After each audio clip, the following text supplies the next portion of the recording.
and they're the ones that I'm going to have to take their business from. So I've spent about 3 months looking at them, analyzing what they do. I've collected 2 of their material packages. I know what they're doing, and I'm coming after them.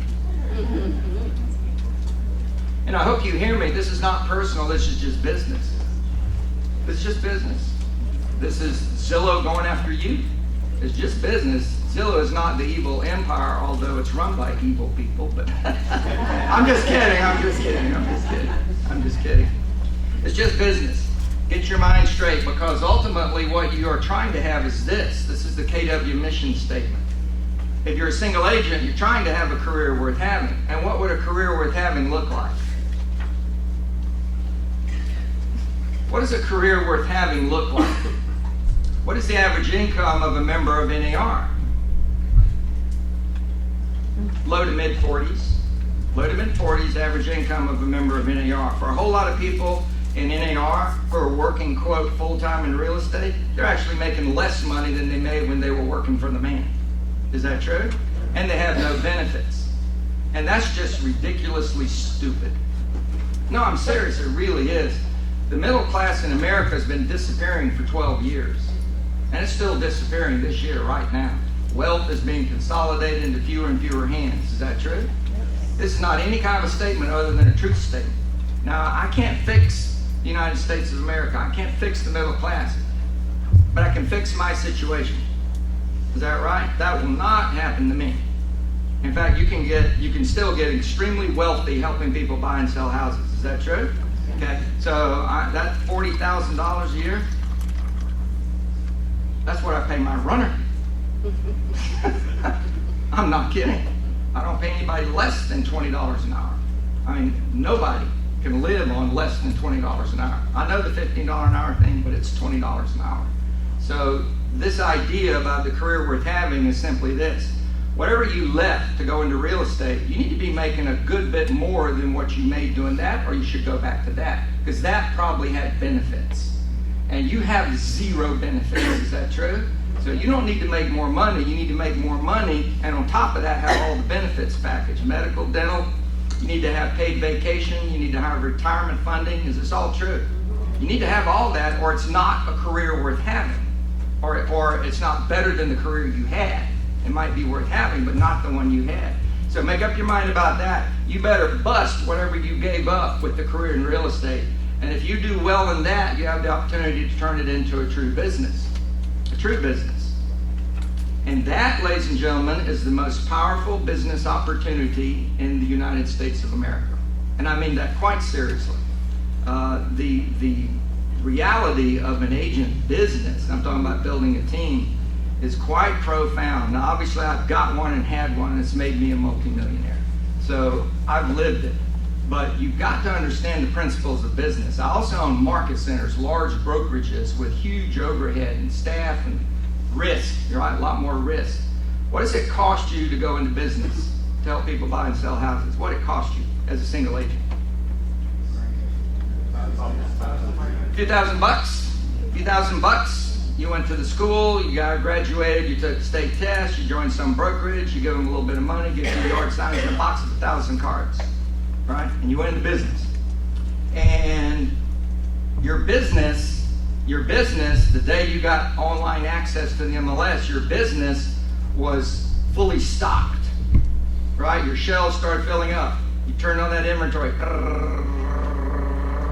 Your store is just filling up with inventory, right? Yes? Can you sell everything in the MLS? Everything? Every single one. They're sitting on your shelves right now as you sit here. Is that true? And you got stuff that's brand new. You got stuff that's old and it's back in the corner. It says, make offer, must sell. And you got stuff for investing and stuff for living. And you got builders who'll do new construction. You got the whole thing in your store. And what does that cost you monthly to carry all that inventory?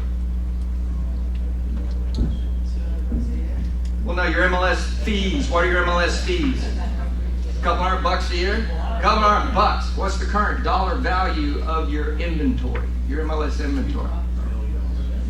No. It's billions most likely. How many people are where you live? And what's your average sales price?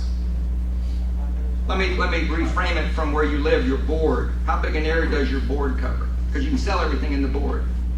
So how many people does your board cover? 1 million? Yeah, not agents in the board, population that your board covers. A few million, right? And what's the average price in that board? In the board? 500,000 is the average board price. Oh my God! Oh my God! I shouldn't move.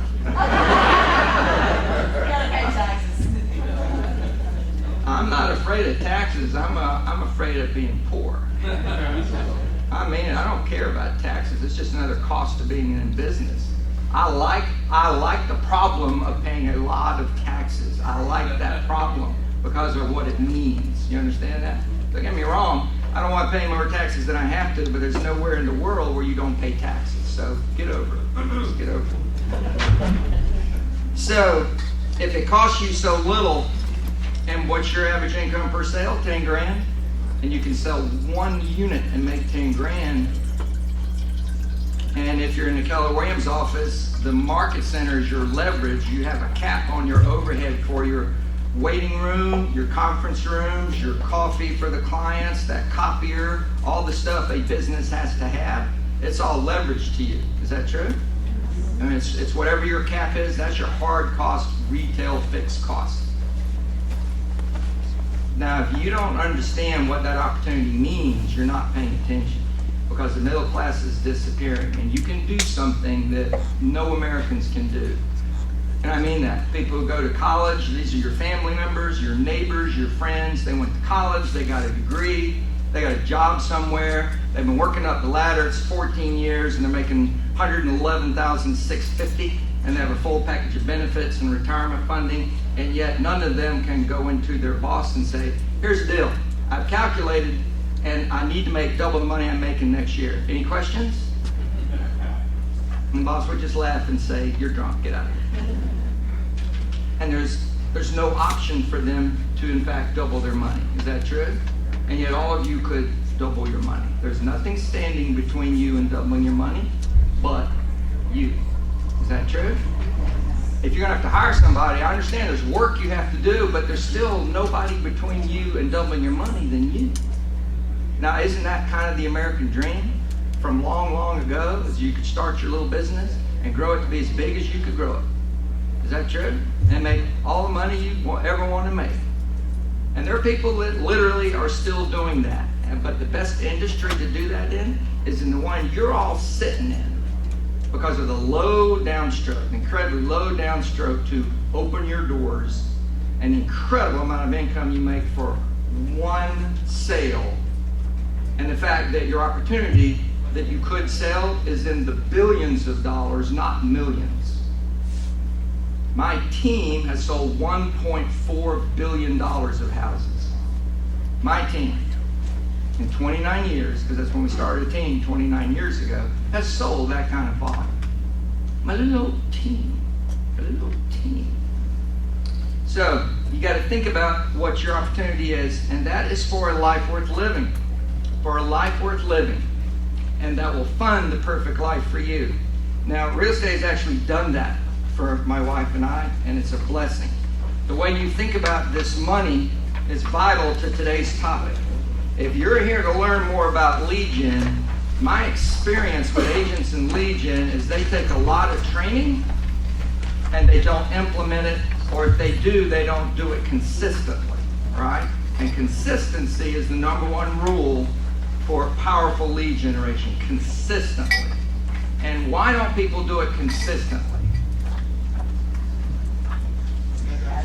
Everybody's trying to figure this problem out. In KW, we have this thing called Bold, right, which tries to figure this thing out. And what happens to most agents who go to Bold in their production?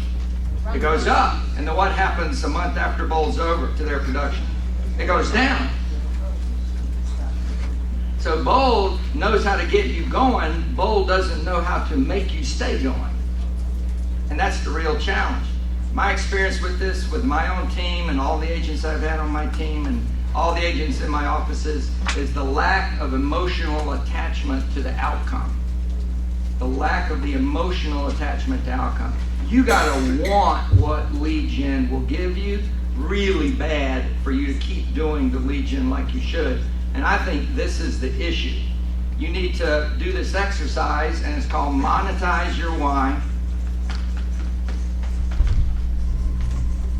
And I'm going to do it real quick, but it's very simple. You need to fund your lifestyle. What is your lifestyle? It's your mortgage, your car payments, your clothing, your dining out, your vacations. How many of you have kids? Only a few of you have kids? Okay, a lot of you have kids. Are those suckers expensive? Oh my God. I have 4 kids. 4 kids. No. Oh, you went to LSU? Nice. Boom. Boom. Yeah, absolutely. Yeah. I've had 2 kids in college at the same time for 2 decades. My kids not only go to college, they like college.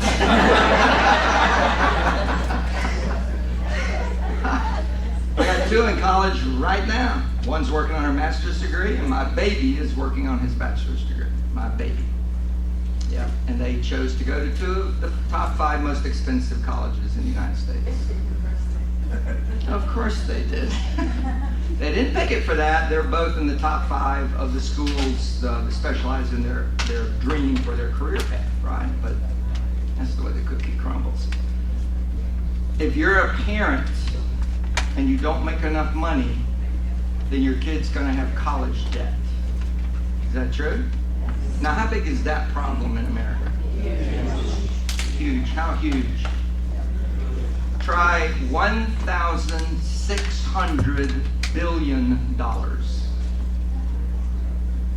$1,600 billion, aka 1.6 trillion. But I can't wrap my head around a trillion. But when I hear 1,600 billion, I can kind of get an idea that's a really big stinking number. I mean, the Congress and the President have been fighting over $5 billion for a wall across the entire southern border. That's $5 billion. This is $1,600 billion. Now, all I'm saying to you is, if you're a parent in the room, or even a grandparent, if there's any college debt in your family, sell more houses and pay the dang thing off, because it's crippling the economy and it's crippling your family. Is that true? Debt will cripple you. Is that true? It'll cripple you mentally. I got friends who have kids who have college debt. And the parents, life just isn't quite as sweet every day when they wake up knowing that debt is around their kid's neck. And some of them have even talked to me about, do you know a way to get a loan with college debt? Because my son got turned down because of the college debt. And a friend says to me, I said, no, I know no way to get around that other than to pay it off. There is no easy answer. Is that true? They think I know some kind of like special loan program, and I don't. Still making them accountable, but I paid them all off. And we have 7 loans out. We have 7 payments every month. It's a win-win, but I haven't held them accountable, but they were going to drown. That's right. They were going to drown. That's absolutely. That's an amazing thing what you've done. She's taken over the debt so that it's more manageable for them, right? And it's not on their quote record, or it is?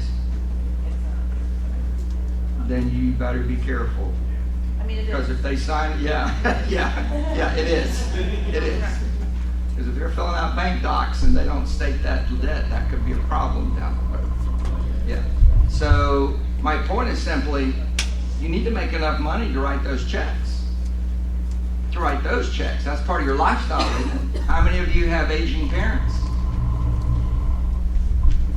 For those of you that your parents are deceased, I'm sorry, because most of you didn't raise your hands.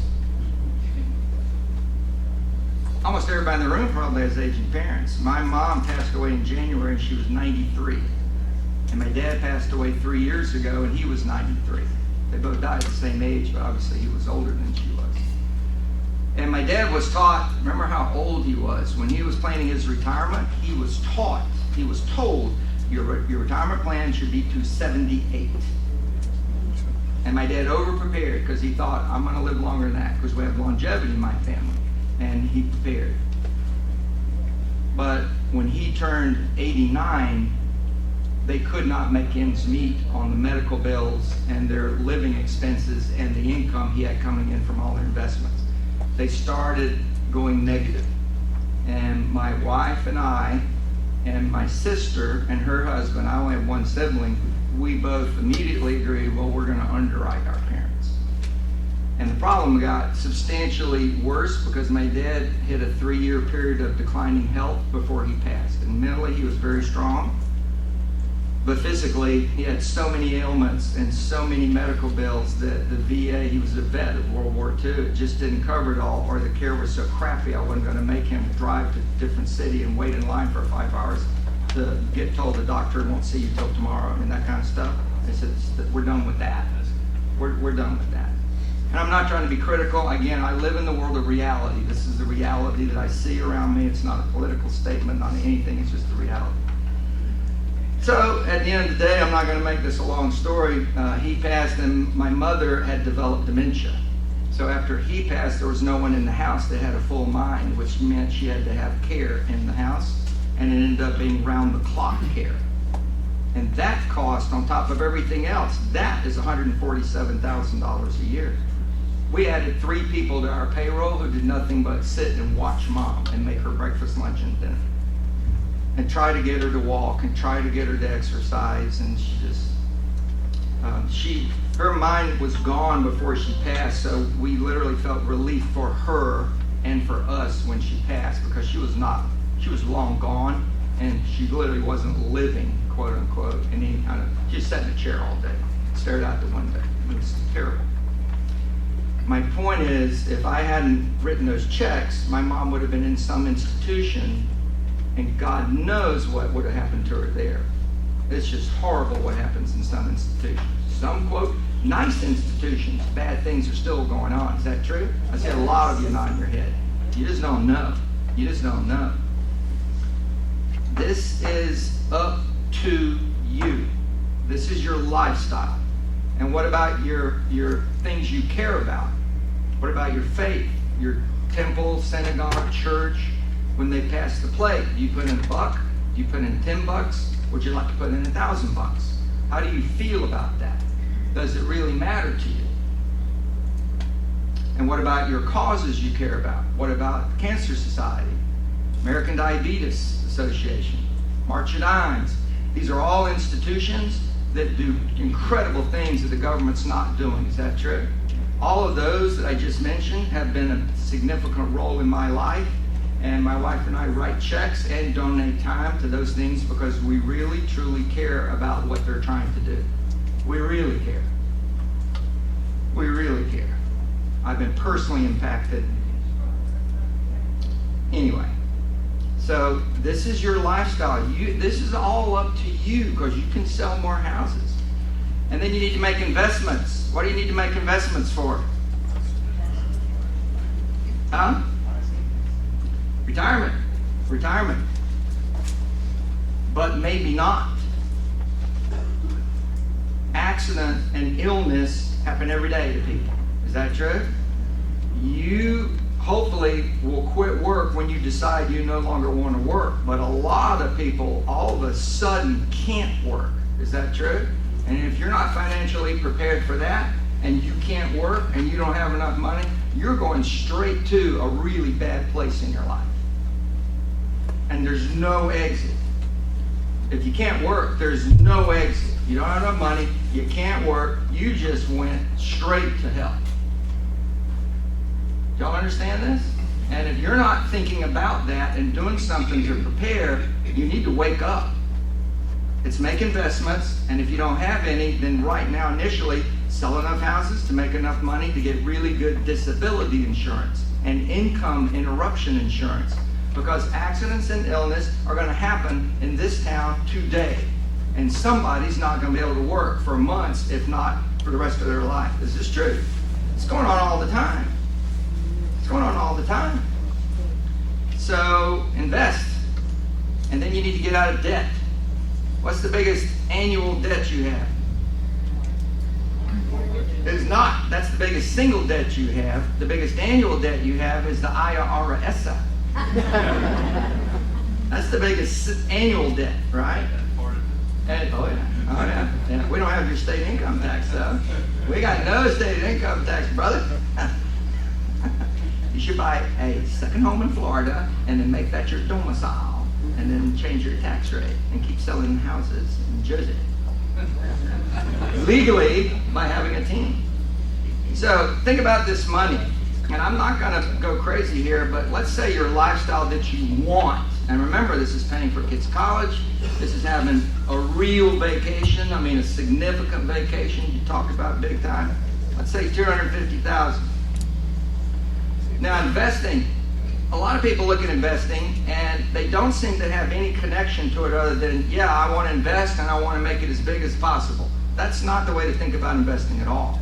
Investing, for every single one of you, has a very specific hard target. There's an actual definable target for your investing, and it is tied specifically to this. Because the goal of investing, as you said, is to have the money coming in to fund the life I want without me having to work. So it's tied to that. Y'all follow that? Now, I don't care what you're investing in, it needs to be something that has asset value growth. Meaning if you buy it, it will tend to go up in value. Stocks do that. Some funds do that. But in addition to asset growth, it also needs to spit out cash. Because if it grows in value but doesn't spit out cash, the only way you can tap into the value is if you sell it. That's the whole problem with precious metals. If you bought $1 million worth of gold, that's awesome. And you just pile it up there and sit there and you can lay on it at night and sleep on it and you can stare at it, but unless you sell it, it's useless. Y'all follow that? It has no value to your lifestyle unless you sell it. And then if you sell it, you're going in the opposite direction of wealth creation. Right? So you need to buy something that has appreciation and cash flow. And for all of you, there's nothing, absolutely nothing better than real estate. Nothing. Nothing better than real estate. Now with real estate, you can get a minimum of 10% ROI, and I mean that a minimum. Most everything that I own gets 15 to 20%. But I get a minimum of 10% ROI on real estate investment, which means if I need that money coming in, I'm going to need $2.5 million in real estate investments. Because if I can get 10%, I need $2.5 million to get $250,000. Yes? Very simple math here. Very simple math there. And if you want to check me, your phones all have calculators. 2.5 million, and if I put 20% down a year, could I buy a property worth $250 every year? Yes or no? Yeah, it's 20% down, that'll do it. It's an investment property. So in 10 years, I could acquire 2.5 million. Yes? If your property that you buy is $250, the down is $50,000 at 10 grand a pop, you need to sell 5 houses a year and put all that money into your wealth account. And then once a year, you pull the trigger, drain the account, and buy the asset. Y'all follow that? I mean, at minimum, all of you need to be buying at least one property a year, period. At minimum, period. Without fail. If you're not building your protection plan, your financial plan, if you're not building your wealth through any other way, you need to do this. So it's 10 years to acquire, it's 10 years to pay off, and then you'd have the 2.5 million free and clear, generating, due to appreciation and rent increase, more than $250,000 a year. Y'all follow that? Okay. And then the biggest debt you have is the IRS. You also have the state tax. You also need to pay off your mortgage, and that's critical. And college debt, credit card debt, any other debt. That number, the debt number, is 50% of these two numbers added up. Added up. So you got 250 plus 50,000. That's the 20% down. That's how much? 300. Remember, your phone's have calculator. Thank you. And then 50% of that is what? 150. So the total is $450,000 a year. Now, if this is you, that's how much money you need to be earning. And if you think that sounds like a lot of money, the IRS steps right in and pulls $150,000 right out of that. Is that true? So, but remember, we accounted for that. We knew that was going to happen, right? So I got the tax money. And if you're making 10 grand a sale at 10K, how many houses you need to sell? 45 houses a year. And I'm telling you, if this is you, you better get all over that. Whatever plan you're thinking for the rest of this year or next year, if it's anything below 45, you are not thinking right. You need to build a plan for 45 and then get after it. And the sooner you do that, the sooner you'll actually sell 45. Does that make sense? You do not get somewhere big fast without aiming and going straight for it. If you're going to do the incremental growth plan, you will not be moving fast enough. And you will not do that on your own and have it be sustainable. So you're going to have to hire one person. And what does that mean? You're going to have to gross that number up to cover your overheads to have that kind of money. Does that make sense? And that would be approximately 30%. So 30% more houses would be how many more houses? 15. So you actually need to sell 60. And you can do that with one full-time high-quality admin hire. You'll have your life back. You won't be working so hard. You'll get better customer service, and you'll make a lot more money. Is that a good thing or a bad thing? That's a perfect thing. It's a perfect thing. The hardest job in real estate, and I say this very sincerely, is a single agent who sells 30 to 40 houses a year. That is the hardest job in real estate. Now, why would you want the hardest job in the industry? The hardest job. I got my license and I'm aiming straight for the hardest job there is. That's what I want, the hardest one. Oh my God. Okay, that leads to the 135. The 135 or GPS. A lot of you in KW, who has heard of the 135? Good, cool. About half of you. Okay. This is about goal setting, and this is the first thing that starts. The 1 in the 135 would be the units. You do not focus on money when you talk about business planning. Why? Why don't you talk about money?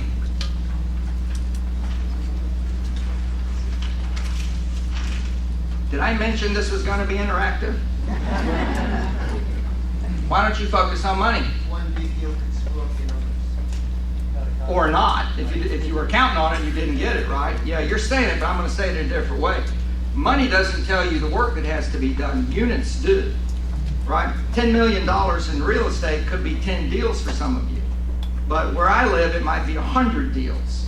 Right? Well, there's a big difference in workload from 100 deals to 10 deals. Right? Units is the only thing that determines how much work has to be done. Units, therefore, is the only thing that tells you how many appointments you need to have. Units, therefore, drive the concept of how much lead gen I need to do in order to get the 100 appointments, in order to get the 100 sales or the 10 sales. Yes? That's why you want to focus on units. So the units would do that. Now, a lot of you were taught the 135 in terms of lead gen, yes? Well, actually, the 135 is a business planning tool that could be used for lead gen, but it's first used for business planning. So I want 100 units. I'm just giving you an example here. I want 100 units, and there'll be 3 ways I'm going to do that, and the 3 are systems, tools, and people.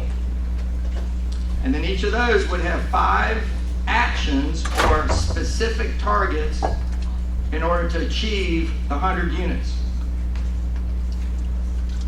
One of the systems, one would be the lead gen system. And that would have its own 135, which is what we're going to talk about. But you need the 135 for the whole business and use the systems, tools, and people approach to understanding what it is you really need to do. Yeah. So leads is what we're talking about here today. Everything I'm talking about comes out of 5 manuals or books in Keller Williams, and here they are. If you're in KW, these are all free downloads except for the book Shift, but all of you probably have the Shift book, and if you don't, and you're in a Shift, what are you waiting on? Get the book and read it cover to cover. You should have little notes written in the sides of the book, pages. So Everything I cover, if you want to learn more about the internet stuff, there's 2 books to go to, Internet Lead Gen Manual and Social. They're a little out of date, but they're way more not out of date than they are out of date. But they are powerful, powerful tools for you to use. So there's your backup resource material. You got to make the shift. When a market shifts, there's only one thing you can do, and that is shift with it. And it says there are 2 shifts, a mental shift and an action shift. What is the mental shift?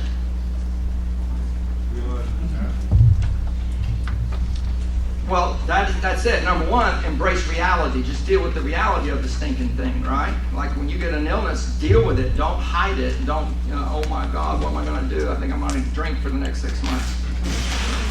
Yeah, that'll turn out really well. Right? So the mental shift boils down to this.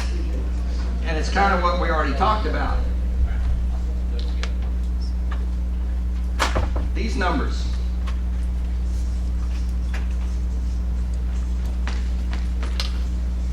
30, 60, 90, 120. 30, 60, 90, 120. This is what a single agent can do working 40 to 50 hours a week. Can you do 60 working 40 to 50 hours a week?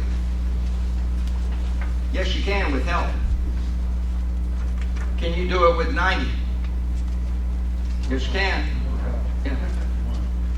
120 with help, but still 40 to 50 hours a week. Yes or no? So in a shift, Bob, you said deal with the reality. Was it Bob or you that said that? You said deal with the reality of it. If a harder shift comes, there'll be fewer units sold at lower prices. Is that true? So that means to stay even with your money, you got to still sell more units. So the path immediately becomes sell more units. And a shift, the need to sell more units is harder. Meaning it's more impactful if you don't. If all you do is keep selling the same units every year, your income is crashing around you, right? It is sell more units. Now here's the biggie.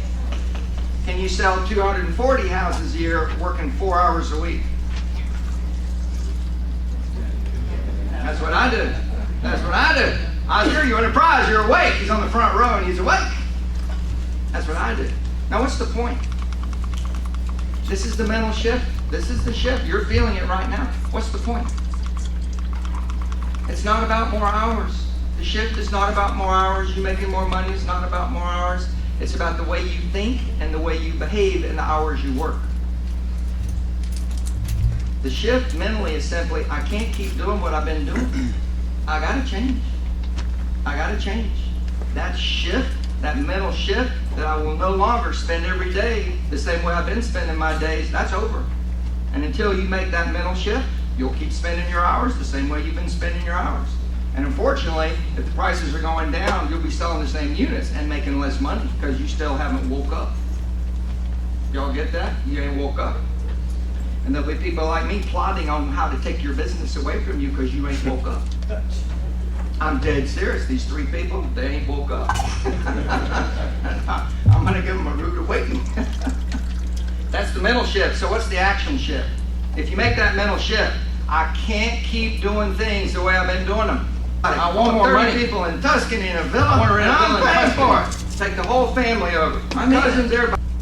You only got one life. Make it big. Make it as big as you want to make it. Huh? I did. Thanksgiving 4 years ago.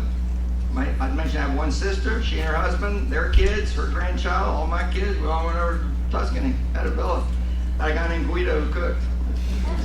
My wife looked at him a little too much. So we're not going back to that villa.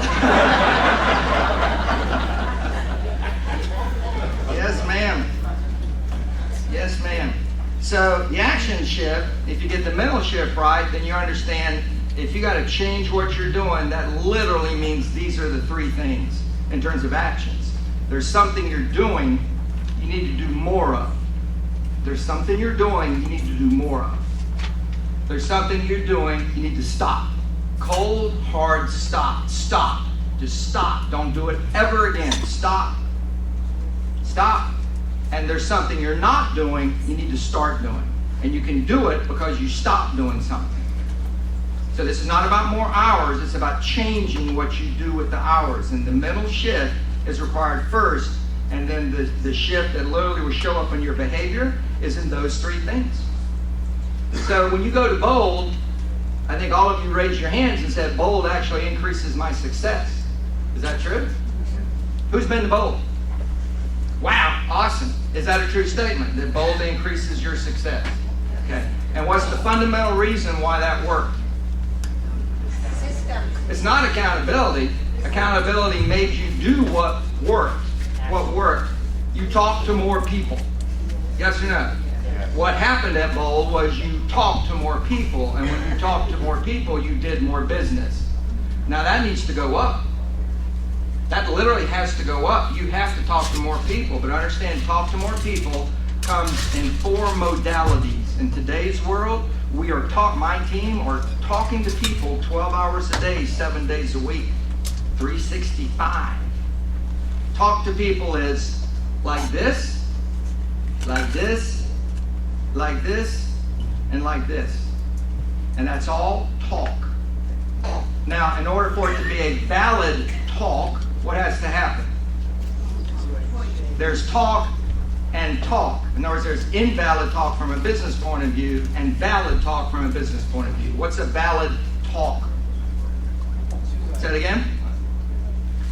Asking for business, but it's a higher level of thinking than that. It's about progress towards buying, selling, or referring. Progress. Progress. In other words, everybody in my database, I have over 5,680 past clients. Every day. And we routinely talk about this in the team because I keep bringing it up when I'm there for my 4 hours a week. Every day that we wake up, all of them wake up, and every single one of them are a day closer to pulling the trigger on another house. They're all a day closer. Every single one of them. Let me say that again. Every single one of them. Every person you all know, every single person you know uses our product. Yes or no? Yes. They own it or they lease it, but they use the product. Every single person. And every day, they are one day closer to changing it out. Is that true? And I don't care if they live there. Somebody said, well, some of my people are going to live in that same house forever. Well, there'll be a day. Well, they'll carry them out and they'll change it to a really small 6x4 box. But they will change that box. Is that true? They're all one day closer. So what's the deal? What's your challenge? Who's next right now? Who's next right now? And there's only one thing you can do to figure that out, and that's what? Keep talking to them. Keep talking to them. Keep talking to them. Keep talking to them. Bold proves this to you. When you keep talking to them, oh yeah, my cousin's buying a home. They just got married. I'll connect you. Now, if you hadn't talked to them, that cousin would have found their own realtor and you wouldn't have gotten focused. Is that true? You have to keep talk. But remember, talk has 4 modalities, right? You got lots of ways to talk. And guess what? 2 of the modalities, it don't have to be you. 3 of the modalities, it doesn't have to be you. Only 1 of the modalities doesn't need to be you. And that's only with a core group of people. So, everybody get it? There's more of something you need to do. Most likely it is talk to people. There's something you need to stop doing, and I mean like now, like stop. Some of you need to stop having irregular work hours. Just stop. Treat it with respect. This career path is a job that can make you a millionaire, and you need to be at work at 7:45 in the morning working, and work till 5:15 and then go home. And I'm not kidding when I say this, and not a minute more. Because if you can't get done what needs to get done between 7:45 and 5:15, you're just wasting time in the hours you're now working.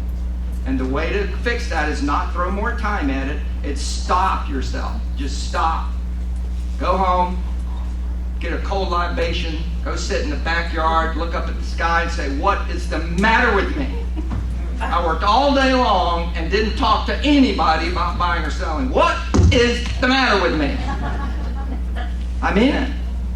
It's not more hours. It's wake up and spend your time wisely. This is a huge deal. That's why I'm slapping myself. All right, results of a shift are these.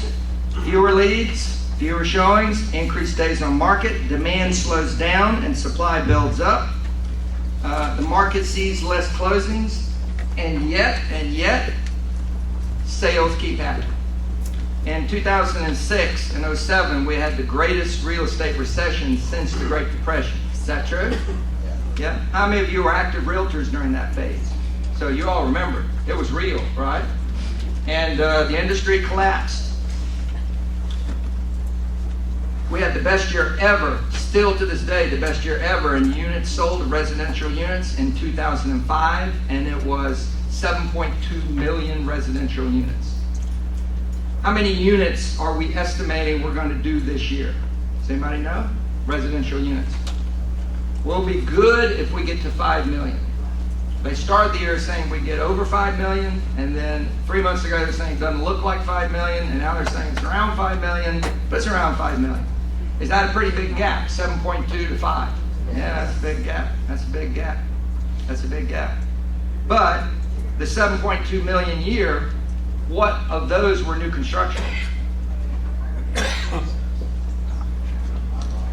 Just over 2 million of the 7.2 million were new construction.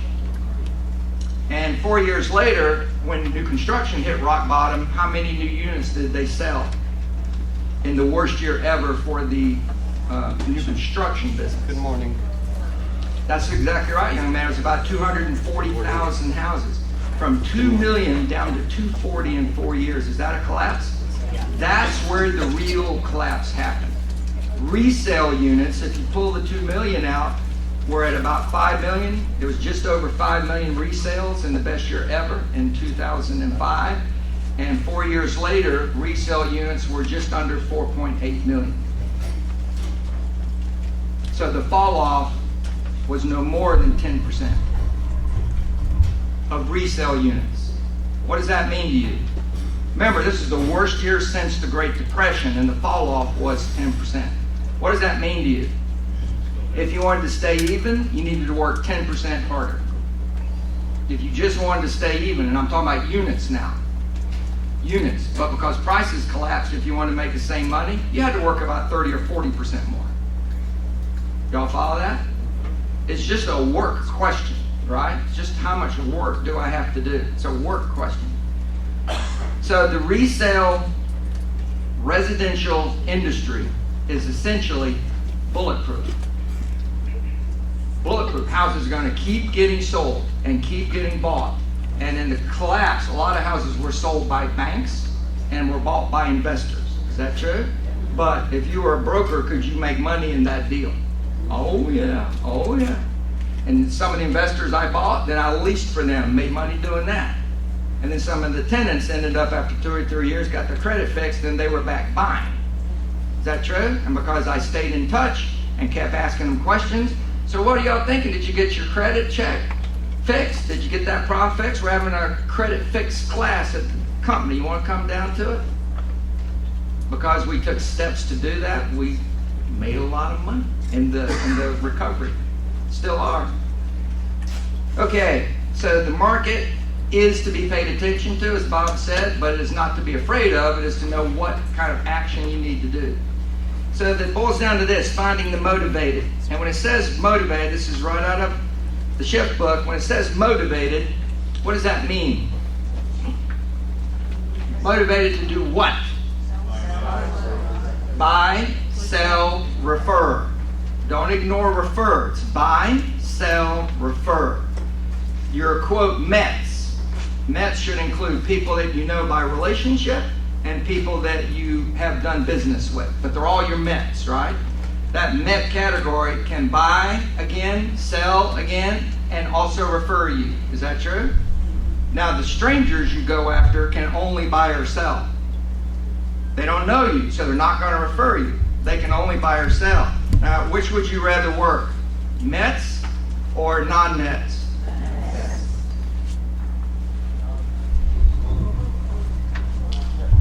If you have 10 Mets and work those 10 Mets, How many deals do you think you can get out of your 10 Mets in the next 60 days?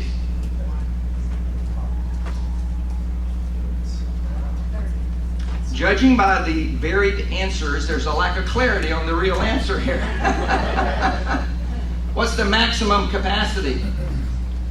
10. If you have 100 Mets,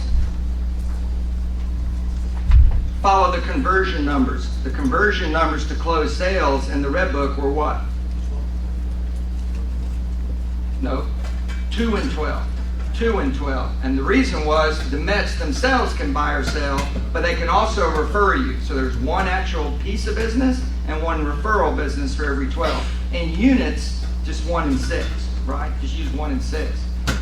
Now, MREA2 came along, and I think MREA2 is accurate. And MREA2 says it's gotten harder. It's gotten harder to get business out of your Mets.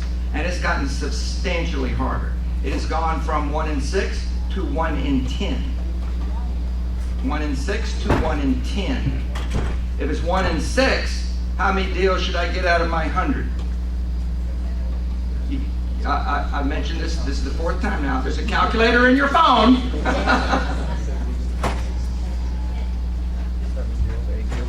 16 deals. And if it's 1 in 10, how many deals would it be? 10. So it's 16 deals, MREA 1, MREA 2. 10 deals. Substantially different, right? A lot harder, right? Think about it this way. If I wanted 100 sales, I would need 600 Mets under the MREA 1 number and 1,000 Mets under MREA 2 numbers. That's really different. And that's actually much, there's inaccuracy in that statement. Why? You can't really work, quote, 1,000 Mets. You can't work them to get that business. I can work up to about 400 or 500, and beyond that, I don't have enough time. Y'all follow that? You just don't have enough time. All right, so, but what about referrals? Could every single one of these 100 refer you this year? That's some of this that we're calculating, but could they? Yeah, so the potential is 100 referrals. That's the potential. This is what your expectation would be. The potential is 100 referrals. And then what about internal usage? What about them doing deals themselves? You'd have to look at your market turnover rate, meaning how many people are moving in your marketplace. And that's a known number. The Census Bureau knows it. Your county tax assessor knows it. They know absolutely when a deed transfer occurs, a residential deed occurs, yes? They know that. They know how many of those exist, and they know how many of those change hands. You need to know that number. I'm going to guess your number's around 4, 5, or 6%, but let's just say it's 6%, so that would be 6 deals. So you have potentially 106 deals. But what's the reality? 16 to 10. Are y'all following this? So when you tell me it's better to work Mets, I'm asking you a simple question. I understand that this is why you say that, because there's 106 potential deals. But the truth is, most agents are going to get between 16 or 10. So it ain't as hot as you think it is. Now here's the deal. If I work 10 FSBOs properly, what's powerful about FSBOs? They're motivated. They actually put a sign in their yard that says, I want to sell my house, in case you haven't heard. Now that's somebody you have a chance to make money with, yes? So if I work 10 FSBOs, I should get 3 to 4 appointments. I should sign up 2 to 3 listed. And I should have 1 to 2 closings. And that's out of 10.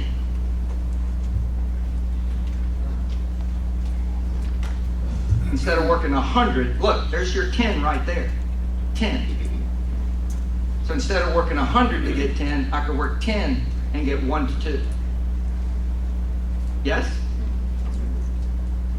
Is that easier to just attack 10? Yes, it is. Is it less time consuming than a 36 touch? Yes, it is. What is it? It's an 8x8. It's a pound them for 8 weeks until they squeal and say, yes, okay. Nah, just kidding. Don't pound them.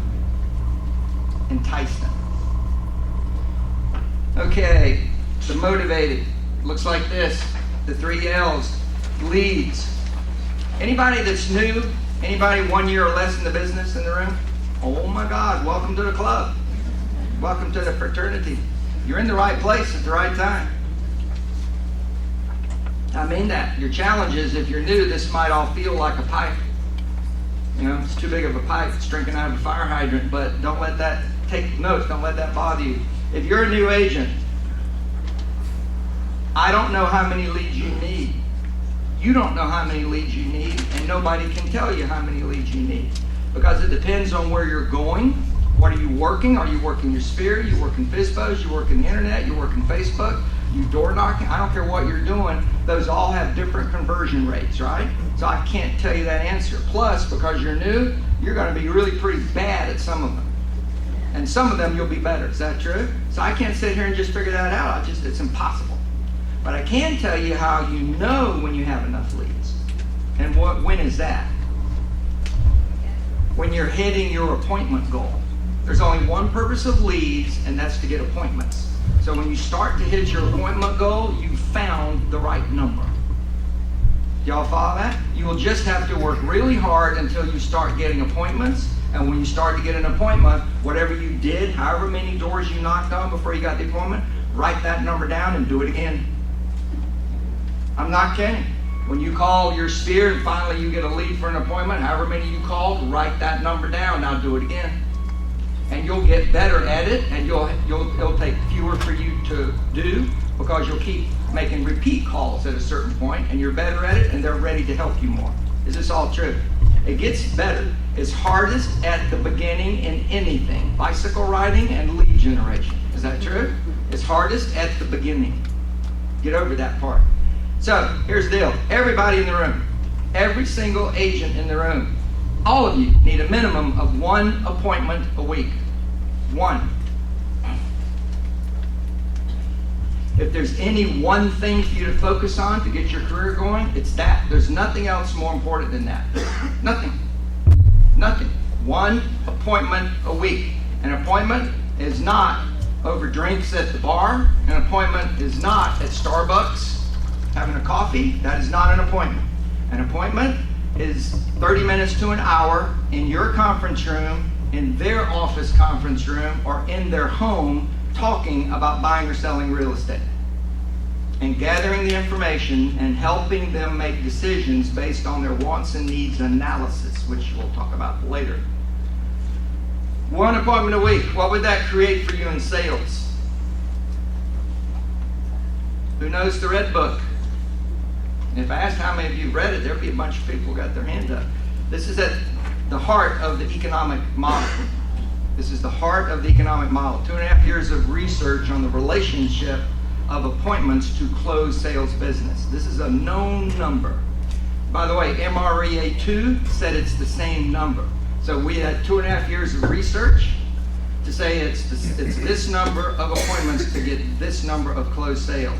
And then we had the rise of the greatest year ever recorded in real estate, and then the collapse of the entire industry, and then crawl out of the ooze. And then they did another 2 years worth of research saying, tell us about the numbers. Have the numbers changed? And some numbers actually did change, but the number that didn't change was the number of relationships from appointments to closed sales. And it's 2 to 1. It's 2 to 1. 2 to 1. And that is a holy grail for you to hold yourself up to as a standard, meaning for every 2 appointments I go on, I should get more than half of them. So if I go on 10 appointments, I should get 5, 6, or 7 people to sign up. Y'all follow that? And it flows straight downhill. If you have 10 appointments, you should get 5 closed sales. 5 closed sales. So if I have 1 appointment a week, how many sales am I going to get for the year? 25, because you're going to take vacation. 25. 25. Now, $10,000 a pop, that's $250,000 a year, and for almost everybody sitting in the room that's a new agent, I would bet that's more money you made last year doing whatever you were doing before you got into real estate. Does that make sense? So does that make it a career worth having? Yep. You need to hear this really loud and clear in your head. 1 appointment a week makes this worth doing. and it's just one. I don't have a lower number.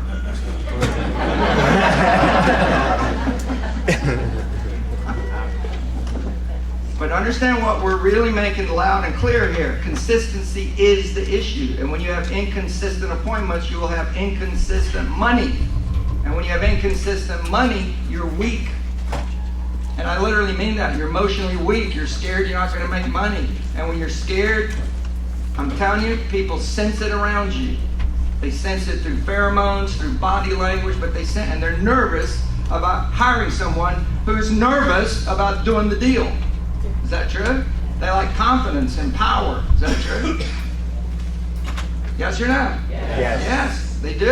And I'm telling you, communication is as much nonverbal as verbal, and sometimes more.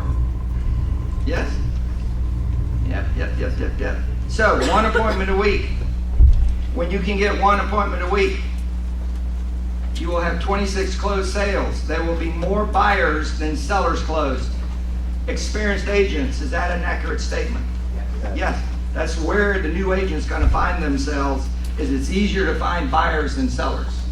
Is that true? And the competition with buyers is the entire board. The competition with sellers is the top 20% of the board. They're much more competitive to get the listings than the buyers. Is that true? In fact, most of them don't worry about the buyers, because if they get the listings, they'll get the buyers. Is that true? Yep. So you'll do that. Now at that point, you got to stop. You got to stop and change your one appointment a week concept.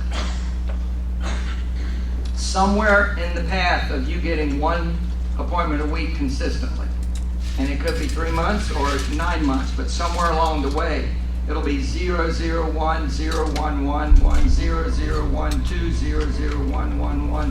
When you can get the 1, 1, 1 going steadily, what's going to happen? It'll pop to 2 occasionally. If you eliminate the 0, then it's only going to trend up. It'll go to 2, and then it'll go back to 1, and then it'll pop to 2 again. At that point, you have to stop and say, okay, it's not one appointment a week, buyer or seller. Now it's one seller appointment a week. One seller appointment a week. Now, why is this important? Because you're a buyer-based agent at this point. You're averaging 2 closings a month. And if you don't switch and become seller-based, you're going to get to 3 closings a month, mainly built on buyers, and you will be a trap of the money and the success you're having. Here's what we know about this. If you're a buyer-based agent, and you're only 60% buyer-based, but you're buyer-based, so you do 30 deals a year, 60% or 18 are closed buyers, that means you have 12 closed sellers. If you flip that, so you have seller-based business, just 60%, but that's 18 closed sellers and 12 closed buyers, your work week shrinks 20 to 25%. It's the same units and the same money, and you work 20% less hours. Does that matter? What does it matter for? Life worth living. It matters for being sustainable. That production is now sustainable. You can do it in 40 to 50 hours a week. And when you have 18 listings instead of 12 listings, do you generate more leads with those 18 listings? So lead gen actually gets easier when you become seller-based. It gets easier. So what happens to your stress level if you're working less hours and the business is coming to you easier? I'm feeling good about going into real estate. This is starting to smell Mac Daddy good. Is that true? You must do this, or you will be committed to being buyer-based, meaning if you make the most money you can, you will not work 40 to 50 hours a week. You'll work 50 to 70 hours a week. And you simply can't sustain that. That will break you. And I'm serious, that will break you. I've seen hundreds of agents in my time get broken by wanting the money, needing the money, and can't figure out how to stop all the buyers so they can create the seller flow. They just can't do it because now they're addicted to it. This is where you switch it. So you switch out of that and go into the listing focus. The listing focus will work. What I just said is real. It'll drive up your lead gen organically. Just by having more signs out, you will get more leads. If you start to truly work it, it can be explosive what you can get. And that will lead you over here to leverage. Because when you have lots of opportunity, but only 40 to 50 hours, you got to go to leverage. And leverage is people, systems, and tools. We'll talk more about that later. The leads challenge is this. You know what your annual income goal is. Your goal is what will change. Look at that statement. What has changed is the number of appointments you are going on and the number of leads it takes to get those appointments. So it's all about time management. Lead gen, in order to do that, has to be this. You must adopt the position that until your lead gen is done every day, nothing else should get done.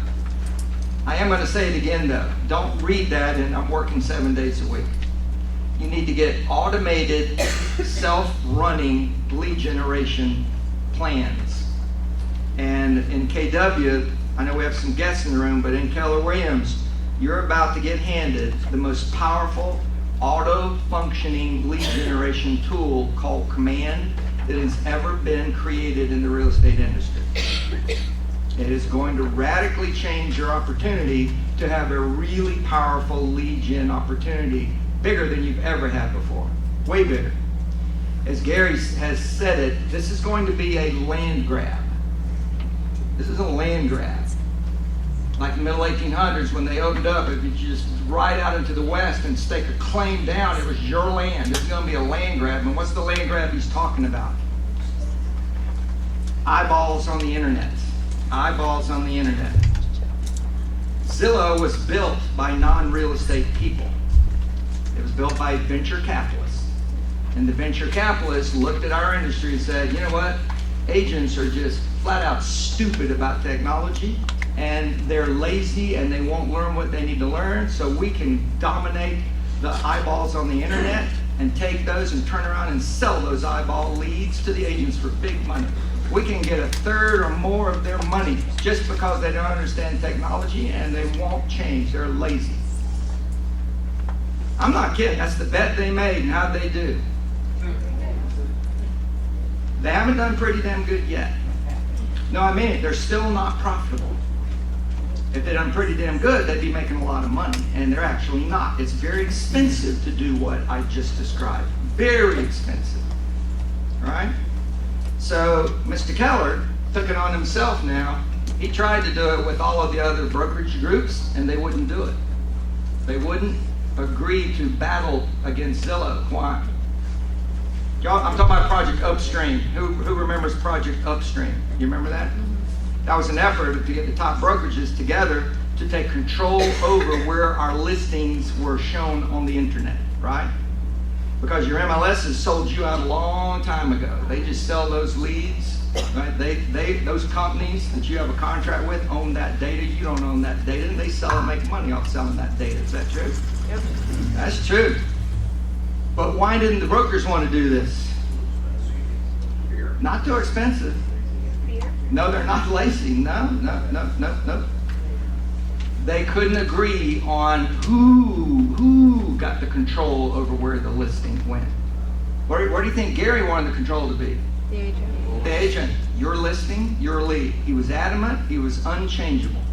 But the big brokerage companies, let's talk about the dirty little truth. A lot of the brokerage companies like Coldwell Banker, C21 and others, this is not a political statement or criticism, this is reality. They capture leads on the internet and sell them back to their own agents. Is that true? True. They're a disintermediary to their own people, just like Zillow is. So they're playing that game. They do not want the agents to take control of the lead. They were adamantly against it. So the whole thing blew up because of one simple reality. Gary Keller cares about you, and the other companies care about themselves. I'm not saying they don't care about their agents, but they care about themselves more than they care about their agents. Y'all follow that? And that's not a criticism either, because a lot of them have shareholders that demand they care about their profits. Is that true? Mm-hmm. That's just business. So the reality of what Gary's doing is he's going to out Zillow, out Trulia, out Realtor.comio. You're laughing, but that was the first disintermediary. That was the first company that took our listings and sold them back to us. First company. It's amazing when you think about it how 3 individuals took control of the technology at NAR and got the board of directors to vote to agree to create a separate entity to own that brand and be in total control over it. And we were allowed to keep 2% of the ownership because of our name. So it's our name and we have 2%. And those people have made billions of dollars off our backs. Realtor.com. And I say that all the time because they're not your friend. Your name's on it and they are not your friend. And when they found they could take that pipe and sell it to other vendors too, who will in turn make even more money, that's where Zillow gets their feed from. And Gary was sitting there trying to say, let's cut it all off. Let's cut them all off right at the neck. So what he's building is going to become monumental clear to all of you in about the next 30 to 60 days, because there's going to be some significant changes that are happening. If you're on Edge, your sites, your websites are going to change. So the change is coming whether you're paying attention to it or not. Your eEdge database is going to convert to command. Now, if you're a slow adapter, here's what it's going to mean. The agents in KW that are fast adapters, that are already playing with it, that are ready for it, they've already migrated their names, their database content over. When the change happens, these consumer sites that are out there, when people start visiting these consumer sites, it will be a Zillow experience. It'll be a Boomtown experience. More importantly, it'll be more like an Amazon experience. Meaning, as the consumers use the sites become the sites they want the site to be without you doing anything. Now, that has never happened before. Nobody's doing that. Zillow's not doing that. Nobody's doing that. How are we able to do that? Huh? Well, technically, no. It's because Gary Keller got Josh's team. It ain't Gary Keller out there, tweaking the technology. AI. No, what? Say that again. Somebody just said the answer. What is it? AI. AI. It's artificial intelligence. You just never had a tool like this. So here's the point. The only reason Zillow was able to attract eyeballs and keep them, or Boomtown, I've had Boomtown for decades since they got created, and I have multiple Boomtown accounts. Tiger Leads did the same thing. Sync is trying to do the same thing. But all of these provide very consumer-friendly sites. Consumers like them, so they go back. Y'all follow that? It's not complicated. They like them, so they go back. But they've never had a site that kept improving every time they came back. That became more and more of the site they want. And once they find that and start to play with it, they really like it. What do you like about Amazon? Yes. If you're an internet shopper, and I am, and you go to any site that's got any level of AI working, the site recognizes you instantly when you come back. Welcome back, Jim.